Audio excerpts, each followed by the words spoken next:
Hello, hello. So we are getting started with Q&A with Travaé. We are talking about Black fatherhood today.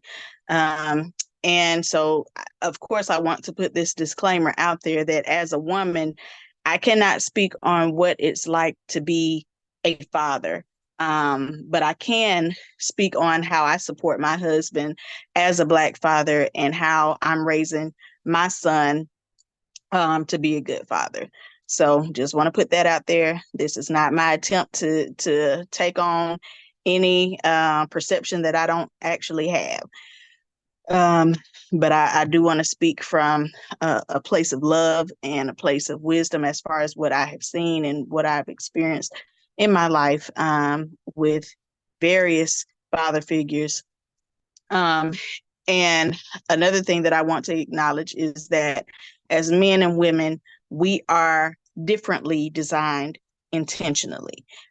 So in Genesis 1 and 27, it says that God created them male and female. And so it's important that we get and acknowledge the difference in men and women and how they parent, how they are just in the essence of men, just in the essence of women. We are different and we are designed that way. We are not to be meant to be in competition. I really, it really kind of irritates me, honestly, when we try to compare Mother's Day to Father's Day in the sense of um, uh, who's loved the most. And not to say that this is not a valid concern, but I really want to just focus on the fathers, and I want us to understand that we are not in competition, but rather we complement each other, because God didn't make male and female just because he wanted variety. He made male and female so that they could work together, and especially in regards to parenthood. And so, because we each have our distinct roles, we have to understand that fathers are essential. Just because you can survive and you may even thrive without a father present, it doesn't mean that your life could not have been better with a good one around. And so I do want to acknowledge that the presence of a father is, it makes a difference. It absolutely makes a difference. And we see it in research. There is a plethora of data out there that shows that the impact of a father being present in their children's lives. Excuse my little one over here getting upset. But a woman trying to fill the role of a father is, for me, I'm gonna give a example. So for me, when I think of a woman trying to fill the role of a father, it's almost like a love seat trying to be a sectional. You may fit 8 people on there, but it'll be uncomfortable, and the love seat is gonna wear out way quicker. Um, from my experience, it helps to kind of have a visual, but um, we just because we're capable of things and just because we're made to do things doesn't mean that is the way that it's supposed to function or the way that it was designed to function. So just keeping that in mind, women were never created to take the roles of men, and men were never created to take the roles of women. We all play a vital role in the upbringing of our kids. And another thing is that the disillusion of a relationship does not equate to the disillusion of parenthood. Just because the two of you didn't work out in a relationship doesn't mean that you shouldn't be able to effectively co-parent together. That does not mean that we hold our kids hostage from one of the other parents, or we speak ill of the other parent because there is trouble, in paradise, or because we've gone our separate ways. So, speaking on ways that I, support my husband in fatherhood is making sure that I try not to speak ill of him in front of my kids, because I want them to have a level of respect for him. Not to say that he's perfect, but to show a sort of reverence for his position as a father, and a grace for those times when he does make mistakes. Um, and I expect and hope for the same thing on my side. But the way a man parents matters. Just because you call yourself living right doesn't mean that that's all you have to do. You have to be intentional about parenting. There is a story in the Bible about Eli and his sons, Hophni and Phineas, and I think it's in 1 Samuel 2, 12, 12 through 36. Um,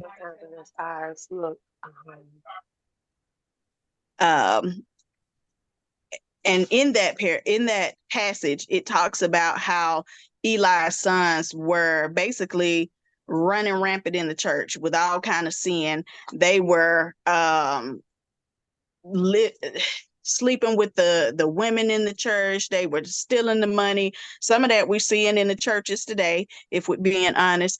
And of course, y'all know the stereotype, the preacher's kids are the worst.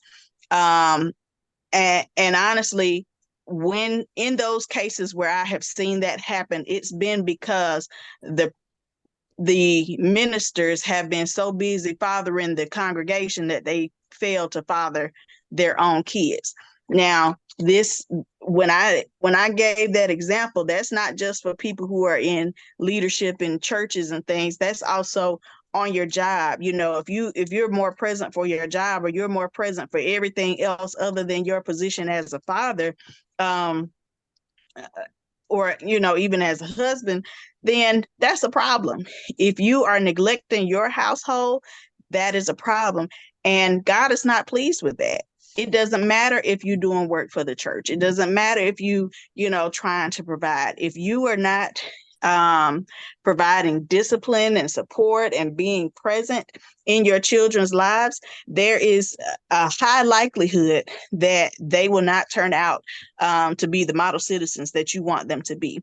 The Bible confirms that our ministry starts at home. Like I said, whether you hold a position in the church, whether you hold a position on your job, the most important role that you have, as far as your kids are concerned, is to be their parent. And so we have to make sure that we have that balance in our parenting. Another thing is that Black fathers, really all fathers, should model their parenting after God.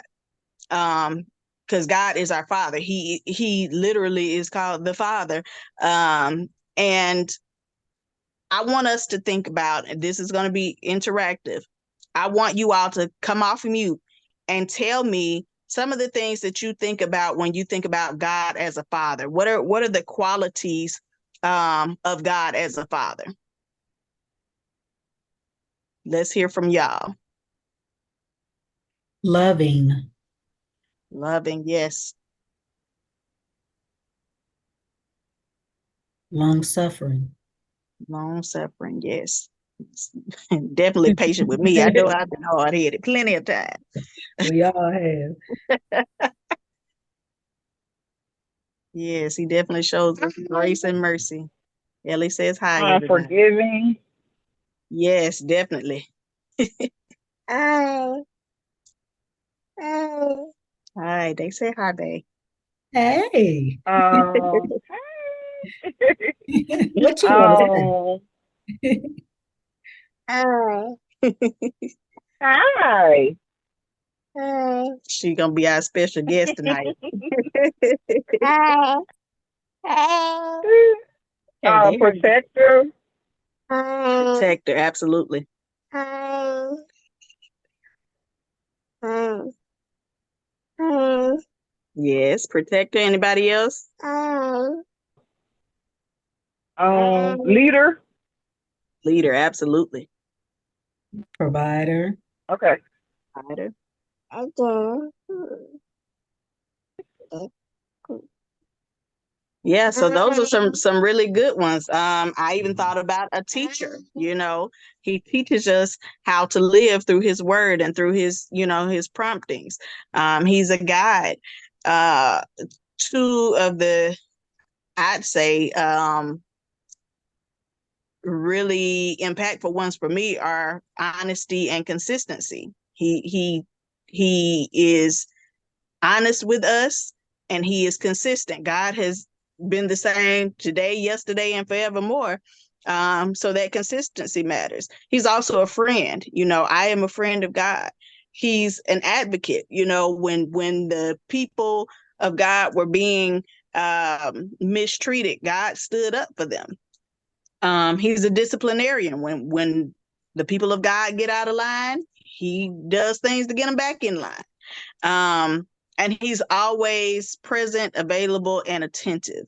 And that's one of the things that Jay pointed out in the men's panel, being available and attentive.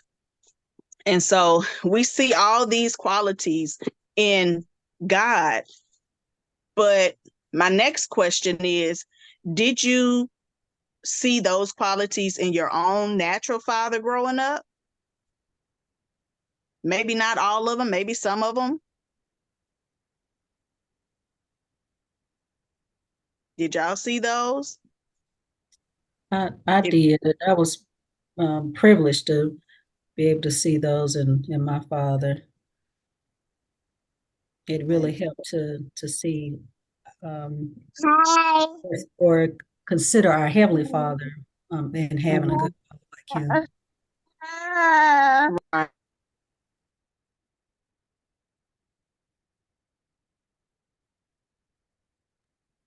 Anybody else? I know Annette said yes, but y'all share that. So, Yes.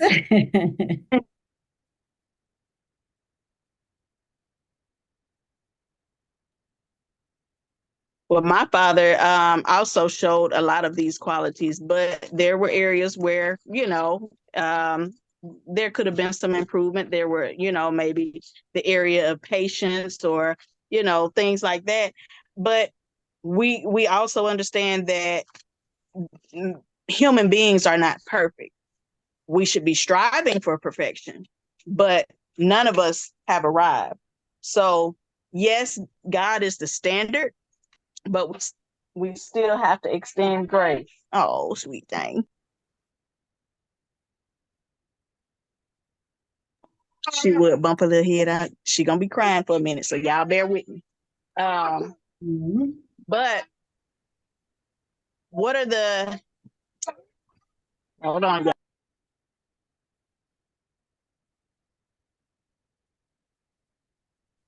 Um, and so from that question, I want to ask if there are any fathers here. If you're a father, are you intentionally showing up in this way for your kids? Whether they're your biological kids, your bonus kids, your godchildren, children that you mentor. As a man, do you feel like you were showing up using these qualities that we see um, in our Heavenly Father? And if not, what are some things that you feel like are holding you back from showing up in that way? I think I may be the only guy You here. may be. And thank you for being here. You're welcome.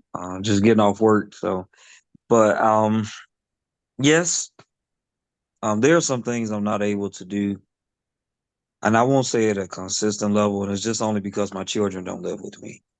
So I only get them on certain weekends and other days, but they're not with me every day. So it's you know, but when I do have them, I those qualities, I try to be present, be there with them.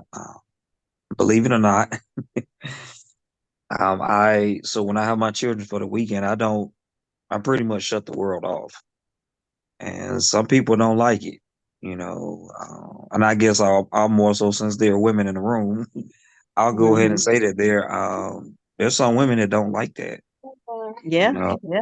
unfortunately, but at the end of the day, one of the things I always share is that hey, when you have children, it's no longer about you anymore. it can't be about you. It's about your children. And I know people want to say, well, you gotta do for you. But at Hmm. the end of the day, the decisions that you make, it impact your children. So you have to Yes. think about them and consider them. If you don't want it to be like that, don't have children. So, yeah, so it's about my children because I don't see them every day. So yes, I pretty much shut the world off because I don't get my children. But also, I don't want to be having to deal with in 30 years going to a counseling session because my child is like, Dad, you was always on the phone when you had us. You didn't Uh-huh. spend time with me. So, I just I choose to be there for my children because I'm not there physically with them every day. I want to be there in the times that I have, but I want it to be a memorable and impactful time that I have with them. And that is awesome. Everything that you're saying lines up with what we are talking about, being intentional about how you parent. Um, because children can tell. Children can tell when somebody is really interested and really invested and really care, you know, and I believe that even though you don't get to see your children on a regular basis, the fact that you set that time aside for them shows them how much you really love them and what you're willing to sacrifice on their behalf. And it matters and they can see it. And so I commend you for that. Um, and I encourage other fathers who may be listening to be intentional about setting time aside for your kids.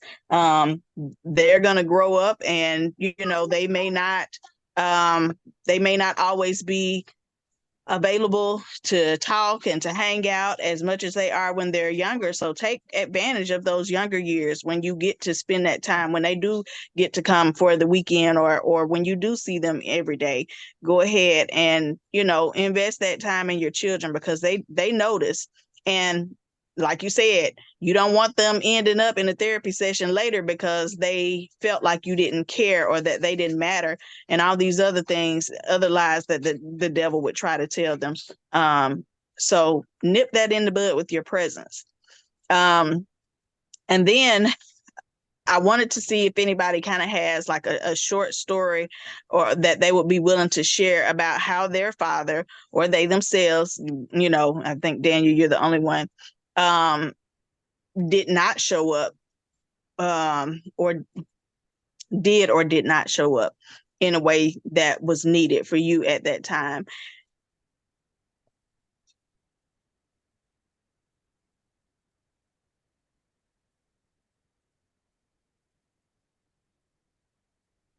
Are you done eating?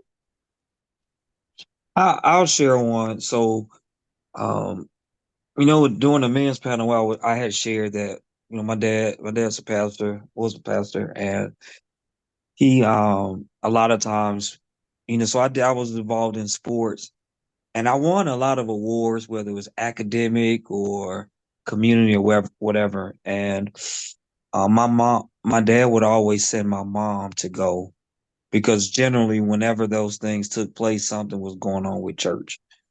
And there was one event in particular that I had to go to, and it was just I really wanted to see my dad there, and he wasn't. And it wasn't until, like I said, later on, I want to say it was probably like maybe my early 20s that I had a conversation with my dad about it. When I just said, "Hey, why, here's how I felt. Here's how I feel. That you weren't present. I wanted you there. You weren't there, but you put the church first. And I told him how it made me feel. And the first thing he said was that he was sorry. He didn't make no excuses. He didn't say anything. The first thing he said was, I want you to know that I'm sorry. And then he went on to say that he didn't have an example. His dad walked out on his mom. And so with me and my five other siblings, he said it was more like he was learning as he went. He didn't have someone to demonstrate and show him balance, those types of things. So And that's a great example of why we need our parents to show up. And even in your adulthood, that was a memory that you had. And it's not to bash your dad, because like you said, as soon as you brought it up, brought it to his attention, he acknowledged what he had done wrong. That's another thing. We got to remain teachable as parents, and even as fathers have to remain teachable, in that if a child comes to you and says, you hurt me in this way, rather than finding all the excuses, valid or not, it helps to just say, I'm sorry that I didn't meet your need in the way that you needed me to. But I promise to do better. You know what I'm saying? Because at the end of the day, what all of us want is to be supported.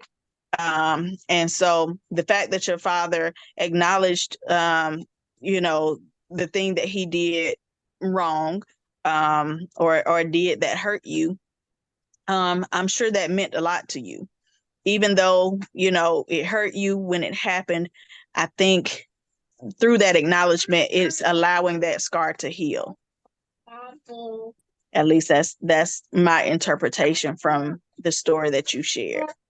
You're absolutely right. It did, because a lot of times, not just with my father, but as you said, a lot of times with parents, when children bring stuff to our attention, I don't know if it's we don't want our child to know that we make mistakes too, or that we're wrong, but we're quick to defend our actions versus I think I've even learned that it's so important. A lot of people, they just want to know that you're concerned. They're not looking for you to defend your actions, but just saying I'm sorry goes a long way. It means so much. Just saying I apologize how my actions have affected you. And that goes a long way. And so it did with me. Exactly. And so one question that I have, I don't necessarily, unless you want to answer this question, I really want you to think about what difference it would have made if they had been present. What would have been different for me if my father had showed up for me in this way or in that way. Just think about that. And if, like I said, Daniel, I think you're the only father on the line right now.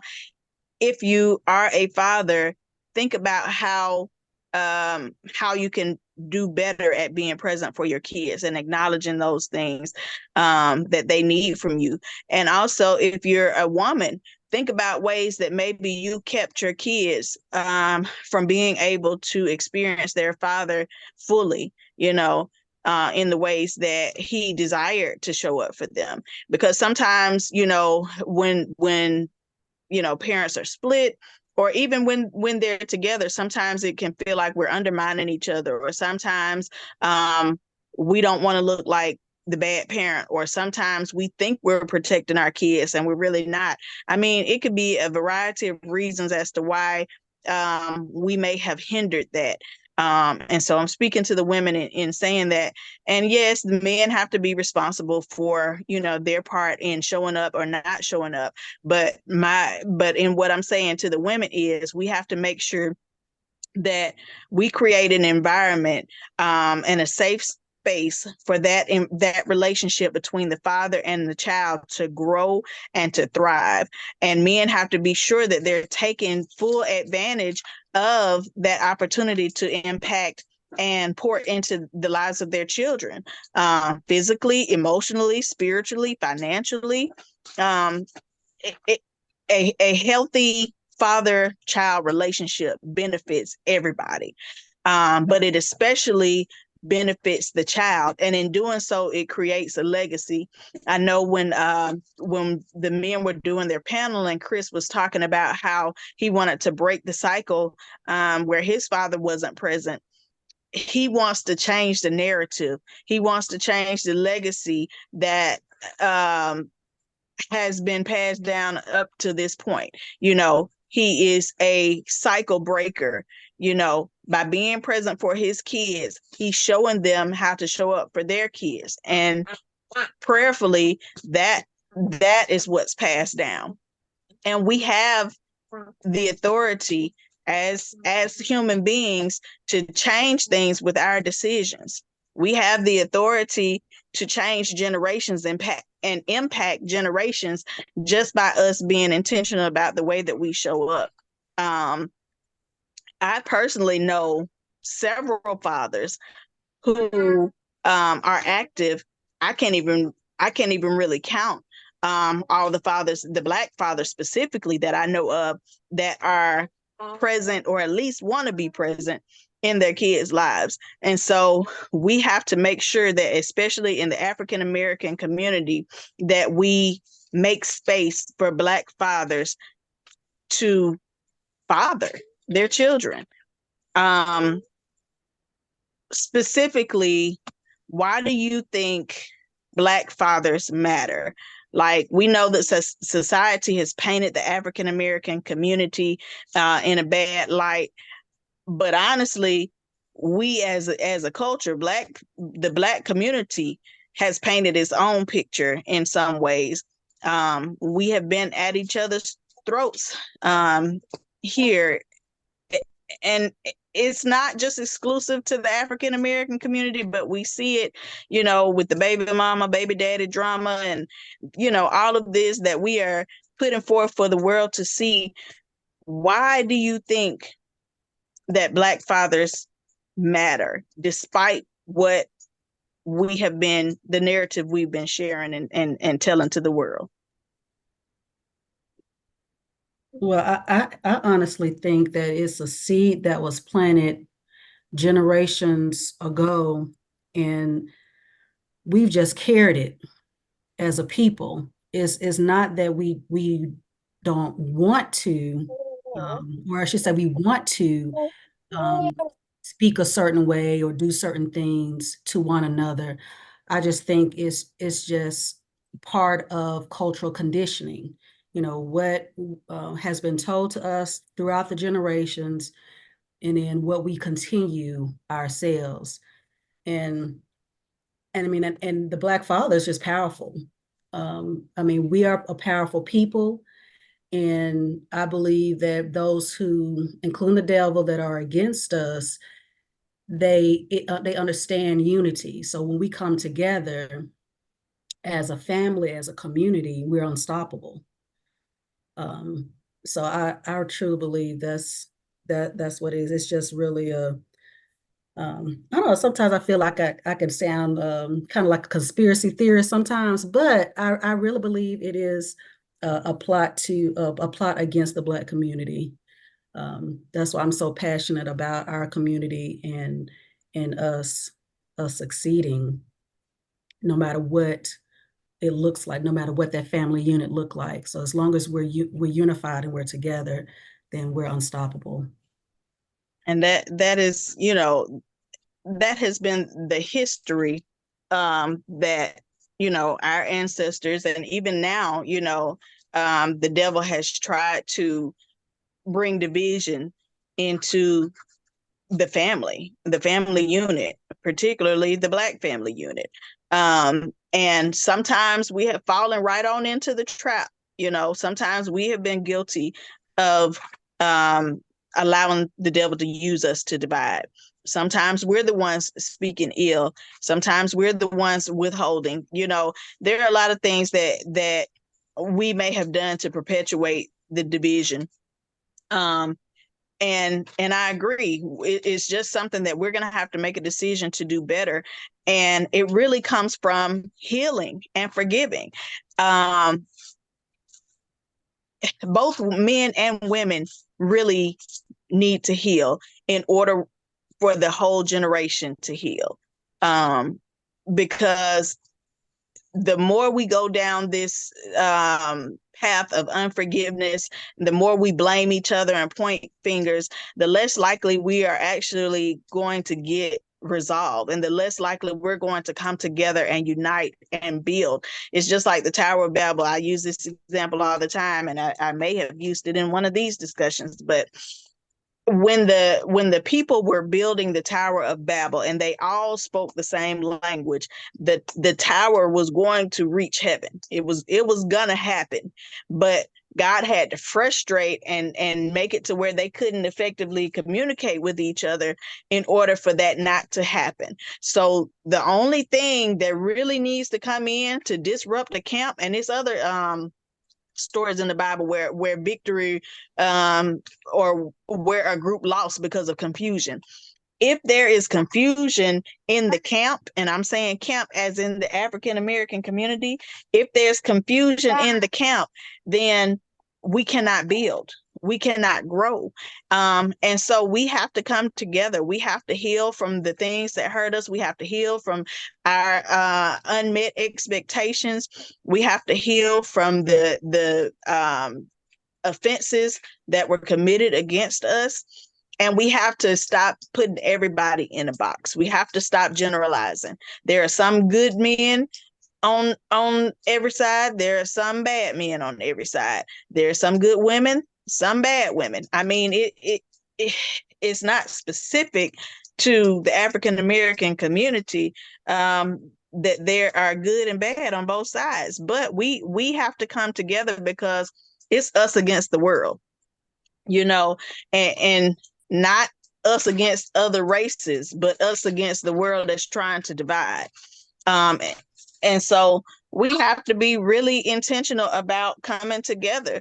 And that is part of that Black fatherhood is, you know, being willing to forgive the mother, being willing to not hold bitterness and not go see your child because you bitter with the mom, or not call your child and not show up for your child because you're bitter. But also, like I said before, we can't those are two things that hold the Black father back a lot of times, are bitterness and busyness. The busyness is what we talked about before with, like, for example, Daniel's father, and what I was saying with the story of Eli and his sons. Sometimes we busy doing what's less important. Not to say that it's not important, but it's less important than raising your children. So bitterness and busyness can be a stumbling block in the journey of parenting well. And so then I wanted to ask fathers, what can women do to support you in fatherhood?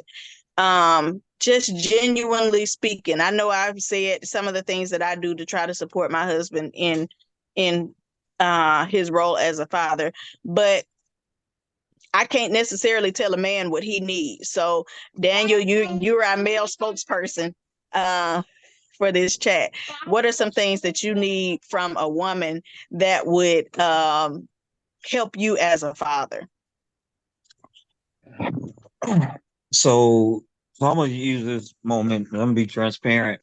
So I was when I was married, one of the things I had noticed was that after think our communication level, we made sure that that was paramount before we got married and even at the beginning of our marriage and everything.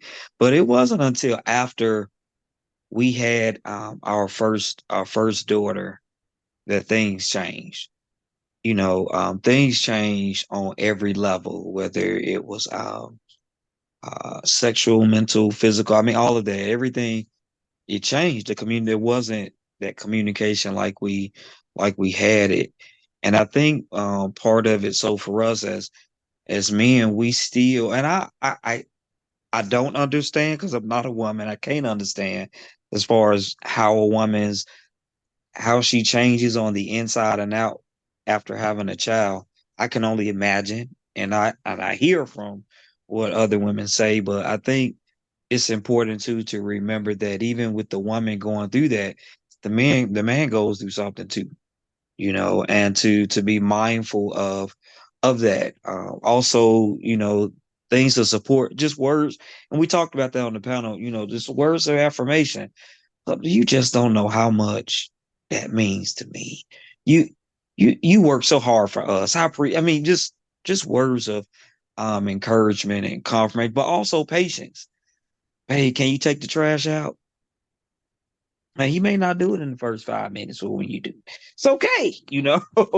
just give them time. They be tired. I'm gonna do it, but like, and I'm sure you all may have heard the whole, as far as the nagging, as far as the constantly. If I'm opening up, and I think that was one of our issues, was that when she spoke, as far as disagreements, we discussing things, I would allow her to speak. But when I would speak, it would be, and the facial expressions and all of that, and I'm like, so I shut down. And when a man shuts down, he ain't saying nothing else. I'm not gonna open. It's time to open up. I won't. When you ask me how my day is, it's just gonna be, it was a good day. It's not gonna be, let me tell you what happened. Hey, no, I won't, because of what you just showed me what you would do.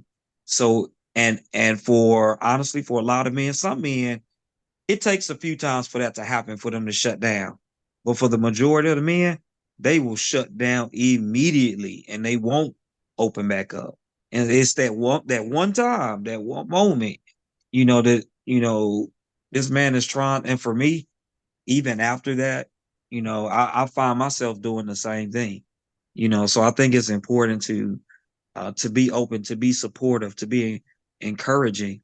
Um, you know, I don't mind reminding, but let me also say this, because I was going to say this earlier, and I'm going to say this. It's on us men. Let me say this. It's on us men. So I have 4 children by 2 mothers. It's on us men, especially those who have multiple mothers, for us um, to manage to handle that situation. We control it and we put ourselves in that situation. So it's on us to control that, as far as not bad mouthing, those mothers of our children, to whether it's with somebody we may be with, or married to now, or family, or anybody. But it's up to us to support, that woman, because when you do that, then you can co-parent.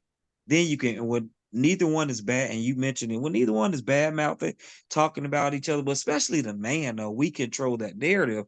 I go tell the other baby, let me tell you what she did. And now that generates, feelings and animosity and this and that. And now she feels some way towards the other one. And it, because the man started it. So it's up to us to manage that. So I'm grateful and I'm blessed and I'm thankful to God that the mothers of my children get along. They watch each other. They watch each other's children. They spend each other. All 3 of us work together for our families all get along. So, but I'm thankful to God for that. But I made it a priority. I made it a priority to and I support. I get them gifts on Mother's Day, birthdays, Christmas, all of that. I support. I send them text messages. I write posts about them, because I appreciate what they do. I respect mothers. I respect the role that they do for my children. So And these are things that we need to hear from the father. So thank you, Daniel, for sharing your insight as a father in regards to what you need and how we as women and as mothers can support our Black fathers. And you really were kind of all up in my notes in a good way. So it kind of confirms everything that God downloaded for me, is that women need to verbally build the fathers up. Men need affirmation. They need honor. They need respect when they're doing the right thing, and when they make mistakes. They don't need us to mother them, if that makes sense. They need us to show grace, um, and to they need us to teach our kids to show them grace. Um, if they just don't care, if the fathers just don't care, then that's where prayer comes in. That's when we ask our Heavenly Father to intercede on our behalf and teach the men how to be fathers. And I know sometimes when you're mad at somebody, it's real hard to pray for them. But what we want is that God would prick their hearts to love their children as God loves them, because whether or not they are good fathers. We pray for them because if they really had the Holy Spirit, if they really had God in them, God would teach them how to exhibit the characteristics of a good father. Um, God would speak to them in a way that we just can't. Like he said, that nagging, yeah, you might be saying some stuff that's a legitimate concern, something that is very needed, but they might not receive it from us as much as if God would impress it upon them. Um, and sometimes we do need to open our mouth. Sometimes we do need to say things. But even in that, we have to ask God to give us the right words and the right spirit when we're talking to them, when we're dealing with them. And God will honor our prayers. If we as mothers love our children the way that we say we do, we want our children's fathers to do well because that affects our children. We want the fathers to be healed and whole and well and intentional in order for them to show up for our children in a way that would help our children to be healed and whole and well and successful. The children are connected to these other parents, whether we like it or not, whether they're present or not. Our children are connected to these people, and it would behoove us to want the best for them. Um, and my last note that I want to acknowledge about fatherhood is that it's not just a title. It's not even just a biological relation. It is being intentionally involved and showing up as God modeled. If I had to leave you with one word, that is it. Being intentional about showing up in the way that God modeled fatherhood for us. And so, with that being said, that is all that I have for tonight. But if anybody else would like to share your thoughts about what has been said in this session, about maybe something that you feel like that was not brought up, we can spend these last few minutes, talking about what you got from this discussion. If it benefited you in any way, if it convicted you in any way, if it confirmed anything, I would love to hear from you all.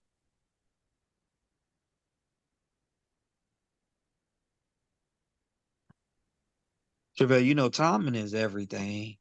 And so that was the other thing I was going to add. A lot of times it's not about what a woman says, but it's just the timing of it. It's when she says what she says. So to just be mindful, to the women on the call, to just be mindful of the timing. But that's not just for, as it relates to a father or a man, but that's just the life period. That's, a good life suggestion, wisdom.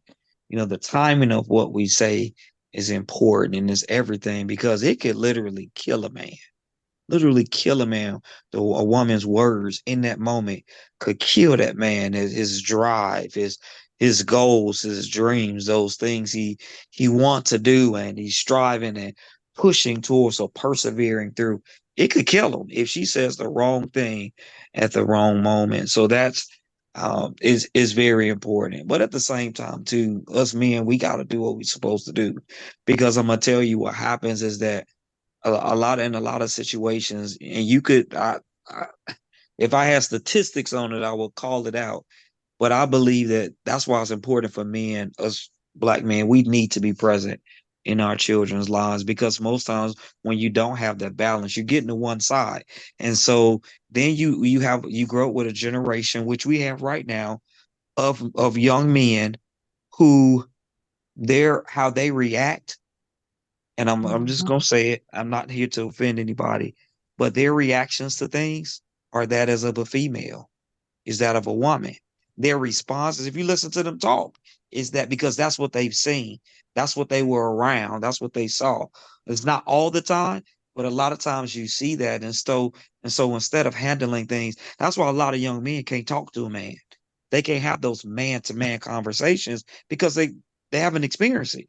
They didn't see it growing up. They didn't see how productive and how effective it can be. They can't look a man in the eye. There's certain things. certain characteristics of that. I call them that man that, they don't have. And it's not that child's fault, is because it wasn't ever put in them. So that's all. That makes sense. Thank you for sharing, Daniel. Yeah, absolutely. We timing is absolutely important, and that goes along with that, praying to God, for the right words, the right spirit, and like you said, the right timing. We want to make sure that when we say things, it's at a time when a man is receptive. And like I said, we even have to pray for the receptivity. Pray that he would hear what we're trying to say. Pray that he would hear our heart, you know, and that is not to be the accuser, but in order to help them, benefit them, and which benefits the children. So yeah, definitely. Um, Again, I wanted to ask these questions because I know that I'm not a Black father, and I know that I don't have the perspective of a Black father, but I do have the perspective of a wife, a mother, a daughter. And so from those perspectives, I have I am trying to teach and even trying to learn what is the best way to communicate with Black fathers so that they feel empowered, so that they feel appreciated, so that they can really take their rightful place as a father and father our children in the way that would cause them to be productive members of society, that would cause them to be leaders and not followers, that would cause them to make the right decisions, that would cause them to have healthy communication and have healthy relationships. And so that is why this particular session was more about asking questions from you all, because I really wanted to for all of us to kind of hear and to learn from each other, um, what we can do and what they can do as fathers, to advance our community as the Black community, because Black fathers are so necessary. And I believe that a lot of the crime that we're seeing, a lot of the mental illnesses that we're seeing, a lot of things that we are seeing going on is because of the lack of that present and active father. And like I said, sometimes it's because the father doesn't want to be involved, but sometimes it's because we haven't let them be involved, and we just have to own what it is. But at the end of the day, I think all of us want the same thing, and that is for our children and our children's children and their children to be um, healed and to be whole and to be well and to prosper. And so I thank you all for joining me for this discussion. If anybody else has a last minute comment, I know Daniel shared something, but I want to leave the floor open and make sure that we don't leave anybody out. So if you'd like to share something, you can. If not, we'll close out. I'll put it in the chat, Travaé, but I definitely appreciate you tonight. This is a really great discussion. And I appreciate Daniel representing the fathers tonight and everyone who shared. But again, great job and thank you. Thank you. Thank you for joining me on the call.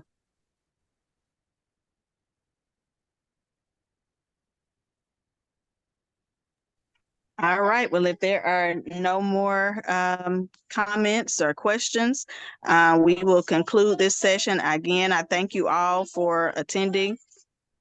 Please excuse these these children in the background as I am serving in dual roles of presenting to y'all and being a mama at the same time. But thank you again for attending. I pray that you got something out of it. I pray that we would all rise to the occasion and really raise our children in the nurture and admonition of the Holy Spirit. I love you all. Blessings. Blessings.